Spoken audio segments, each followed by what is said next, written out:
இந்த வீடியோவில் Laplace transform of sin at என்ன அப்படின்னு பார்ப்போம். So basically Laplace transform of sin at, ஓகேவா, sin at என்ன அப்படின்றத பார்ப்போம். ஸோ இதை எப்படி சால்வ் பண்ணுறது, Laplace transform of sin at value என்னங்கிறத கண்டுபிடிப்போம். ஸோ பேசிக்காக f of tங்கிறது தான் இப்போது நம்மளுக்கு sin at. ஸோ லேப்லாஸ் ட்ரான்ஸ்ஃபார்மோட ஜென்ரல் ஃபார்முலா எப்படி எழுதுவோம், லேப்லாஸ் ட்ரான்ஸ்ஃபார்ம் ஆஃப் ஒரு ஃபங்க்ஷன் f of tன்னு இருக்குன்னா அந்த ஃபங்க்ஷனுக்கு நம்ம எப்படி எழுதுவோம், so 0 to integral infinity e power minus at basically sin st, right? So basically st dot t into not t, f of t, right? So basically f of t into dt. Okay, so இதுதான் வந்து sine of F of டியோட பேசிக்கலாக F of D ஜென்ரலாக ஒரு Laplace ட்ரான்ஸ்ஃபார்மோட expression. So இதில் வந்து நம்ம F of டிங்கிறதுக்கு இப்போ சைன் ஏடிங்கிற வேல்யூ சப்ஸ்டியூட் பண்ணி அதை சிம்பிளிஃபை பண்ணால் என்ன வேல்யூ கிடைக்குதுங்கிறது நம்மளோட Laplace transform of sine AT. So பேசிக்காக இப்போ என்ன பண்ணுவோம், ஸோ ஃபஸ்ட்டு நம்ம Laplace transform of sine, right, sine AT.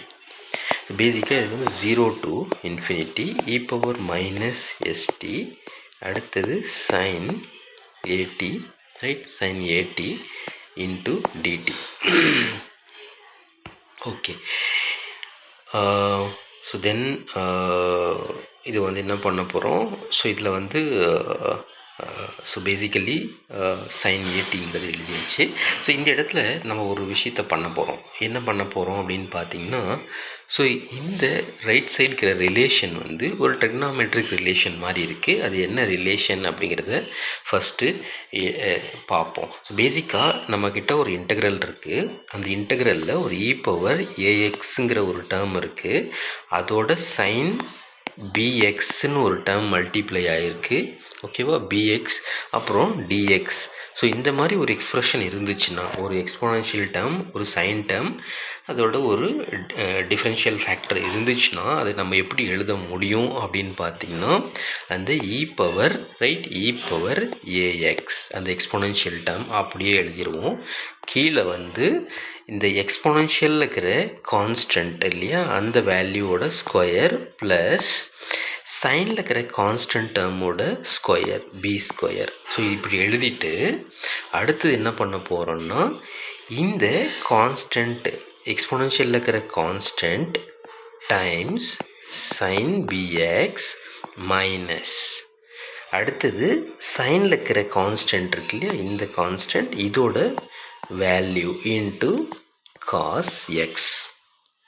So cos BX ஆக்சுவலாக, ஓகேவா, காஸ் பிஎக்ஸ்னு எழுதிக்கலாம். So basically cos BX. So plus K அப்படிங்கிற வேல்யூ வந்து நம்ம எழுதுவோம். ஸோ பேசிக்காக இப்படி ஒரு எக்ஸ்ப்ரெஷன் இருந்துச்சுன்னா நம்ம இந்த மாதிரி அதை ரீஅரேஞ்ச் பண்ணி எழுத முடியும் அப்படிங்கிறது தான் இதோட இது. ஸோ இப்போ நம்ம என்ன பண்ண போகிறோம்னா, இது பார்த்தீங்கன்னா ஒரு எக்ஸ்போனன்ஷியல் டேர்ம் இருக்குது, ஒரு சைன் டேர்ம் இருக்குது, ஒரு டிஃப்ரென்ஷியல் டேர்மிங் இருக்குது, ஓகேவா. ஸோ இப்போ நம்ம இதை வந்து இந்த ஃபார்முலா பேஸ் பண்ணி, ரைட், இந்த ஃபார்முலா பேஸ் பண்ணி இதை வந்து எக்ஸ்ப்ரெஸ் பண்ண போகிறோம், ஓகேவா. ஸோ எப்படி பண்ண போகிறோன்னு பாருங்கள். ஸோ இந்த இடத்துல பேசிக்காக என்ன பண்ண போகிறோம்னா, நீங்கள் இன்டெக்ரல் போட்டுக்கோங்க, ரைட். இப்போ லெஃப்ட் சைடில் நம்மளுக்கு என்ன இருக்குதுன்னு பார்த்தீங்கன்னா, பேசிக்காக லேப்லாஸ் ட்ரான்ஸ்ஃபார்ம் ஆஃப், ஓகேவா, sine AT is equal to sin at is equal to integral, right. So integral, so பேசிக்காக இப்போ இ பவரில் இருக்கிறத அப்படியே எழுதிக்கலாம், E power minus ST, E power minus ST divided by, இதில் வந்து இது வந்து ஏ, இது வந்து பி நம்மளுக்கு. அப்போது எஸ் ஸ்கொயர் ப்ளஸ் ஏ ஸ்கொயர்னு வந்துடும் இல்லையா. ஸோ அடுத்தது கான்ஸ்டன்ட் டேர்ம், இந்த ஏஇ எக்ஸ்போனன்ஷியலில் இருக்கிற கான்ஸ்டன்ட்டோட கோஃபிஷியன்ட்னா மைனஸில் இருக்குது, அப்போ மைனஸ் எஸ்ன்னு போட்டு சைன் ஆஃப் சைன் வந்து ஏடின்னு இருக்குது. ஸோ ஏடின்னு வந்துடும். அடுத்தது மைனஸ், ரைட், மைனஸ். ஸோ இந்த சைன் ஃபேக்டரில் இருக்கிற கான்ஸ்டன்ட் வந்து ஏ, அப்போ ஏன்னு எழுதிக்கிட்டேன். அடுத்தது காஸ் ஏடின்னு வரும் இல்லையா, காஸ் ஏடி. இதுதான் அதோட எக்ஸ்ப்ரெஷன் now. ஸோ இதுக்கு லிமிட் என்னன்னு பார்த்தீங்கன்னா 0 to இன்ஃபினிட்டின்னு இருக்குது நம்மளுக்கு. இதோட லிமிட் வந்து 0 to இன்ஃபினிட்டின்னு இருக்குது. சரியா? ஸோ அடுத்தது நம்ம என்ன பண்ண போகிறோம் அப்படின்னு பார்த்தீங்கன்னா, இதை வந்து லிமிட் சப்ஸ்டிடியூட் பண்ணி சிம்பிளிஃபை பண்ண போகிறோம் as usual. ஸோ எடுத்த லிமிட் சப்ஸ்டிடியூட் பண்ணிங்கன்னா என்ன வரும்னு பாருங்கள். இப்போது Appar limit infinity, lower limit வந்து 0. ஸோ அப்பர் லிமிட் எடுத்துகிட்டு போய் இந்த எக்ஸ்பொனென்ஷியல் டேர்மில் போட்டிங்கன்னா இந்த எக்ஸ்பொனென்ஷியல் டேர்மில் இ பவர் மைனஸ் இன்ஃபினிட்டின்னு வரும். ஸோ அப்போ இ பவர் மைனஸ் இன்ஃபினிட்டி வந்து 0ன்னு வந்துடும். ஸோ அப்போது அப்பர் லிமிட்டை பற்றி நம்ம ஒரி பண்ண தேவையில்லை, டைரெக்டாக லோயர் லிமிட்டை நம்ம எழுதிக்கலாம். ஸோ லோயர் லிமிட்டை நம்ம எழுதணுன்னா என்ன வரும்? ஸோ இ பவர், ரைட், இ பவர் மைனஸ் 0, ஓகேவா? எஸ்ஸு டீங்கிற இடத்துல நம்ம 0 போடுறதுனா இ பவர் மைனஸ் 0ன்னு வந்துடும். அதே மாதிரி கீழே என்ன இருக்குது? S square plus A square இருக்குது. ஸோ அதோட மல்டிப்ளிகேஷனில் என்ன இருக்குது? மைனஸ் சைன் 0 வந்து 0, அதனால் ஃபஸ்ட்டு டேர்ம் இந்த 0வும் நம்ம ஒரி பண்ண தேவையில்லை. டீங்கிற இடத்துல 0 போட்டோம்னா 0 ஆகிடும். அடுத்தது மைனஸ் ஏன்னு இருக்குது, காஸ் 0 வந்து 1, அப்போது காஸ் 0க்கு வந்து 1, அப்போது 1ன்னு இங்கே எழுதிக்குவோம். ஓகேவா? ஸோ பேசிக்காக இதுதான் டேர்ம் இப்போது. ஸோ அடுத்தது என்ன பண்ணும்? E power minus infinity, E power 0 அப்படின்னு வரும்போது 1 divided by S square plus A ஸ்கொயர்னு வரும் இல்லையா, S square plus A square. So அடுத்தது இங்கே மைனஸ் இருக்குது இல்லையா, மைனஸ் இருக்குது. அப்போ மைனஸ்ங்கிறது என்ன ஆகும்? ஏ காஸ் தீட்டா மைனஸ் இருக்குது இல்லையா. ஸோ அப்போ 0 போடும்போது காஸ் 0 எப்படி இது கேன்சல் ஆகுதுன்னு பார்த்தீங்கன்னா,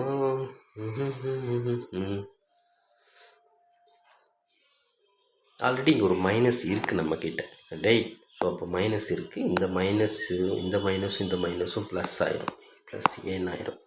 ஸோ பேசிக்காக இங்கே ஒரு மைனஸ் ஆல்ரெடி இருக்குது, ஏன்னா இந்த மைனஸ் வந்து இங்கே மல்டிப்ளை ஆச்சுன்னா இங்கே வரும் இ பவர் 0. அதை நான் இங்கே எழுதுகிறோம். ஸோ இப்படி மாறுது.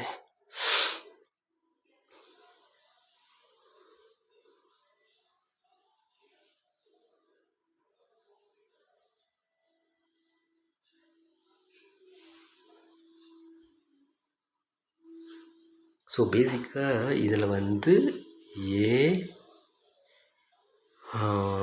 ஆல்ரெடி லோயர் லிமிட் அப்ளை பண்ணும்போது நம்மளுக்கு ஒரு மைனஸ் வரும் இல்லையா. ஸோ அந்த மைனஸ் இங்கே இருக்கும், right. So lower limit apply பண்ணும்போது ஸோ அந்த மைனஸும் ஸோ இங்கே இருக்கிற மைனஸும் நம்மளுக்கு வந்து சேர்ந்து என்ன ஆகும்னா இது வந்து ப்ளஸ்ன்னு ஆயிரும் இல்லையா, ப்ளஸ்ஸு. ஸோ இந்த மாதிரி வரும் நம்மளுக்கு plus 1 by S square plus A square and இது ப்ளஸ் ஏ. ஸோ பேசிக்காக இது என்ன ஆகும்னு கன்வெர்ட் ஆகும்னு பார்த்தீங்கன்னா L of, right, L of sine, right, L of சைன்ங்கிறது